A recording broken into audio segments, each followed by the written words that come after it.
Shongdor nakaslem jong unongsan Hima. Ka Office Jongka Director General of Police kala pentip baka kenhuan ki officer bat ki nongtre ka anti narcotic task force kila penlong ya ka jingkhenra ka naka checking Ratacherra East Genti Hills District ha ka hendru trek uleber 8000 apun rio. Ha ka ni ka jingkhenra ki Pulit kila yo bat ya ka wei ka kali tata sumo ka badan yo registration number MZ not iway M Pran rio arsan bat latalasi kat kum ki kendon an. Ha ketika kali la syamba la don arngut kinong let jinglet ringkat bat u driver. Hadien ka jingpet benia na ka wei ka kentai passenger ki Pulit kila lap khat khandai tali ki senduk ki bobu sabon ki badan ya udra bala suba u heroin. Ka badan ka jingkhia kumba arspa lai pon gram.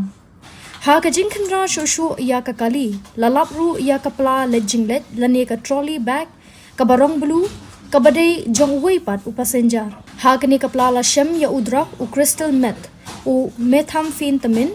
u badan ya kajingkhia shipau pon iwei 1000 kilogram. Layathu bakat kum kajing bishar benia kapen i bakini kibrio kila bandai benta jong ka kenhun kinong khai drok kabahe bat kabatrai kam ha pereng ki Jylla bat wat shabar kari rukumju. La pentep baka dor baro jong kini ki drok balayo ban Kurup ka long kumba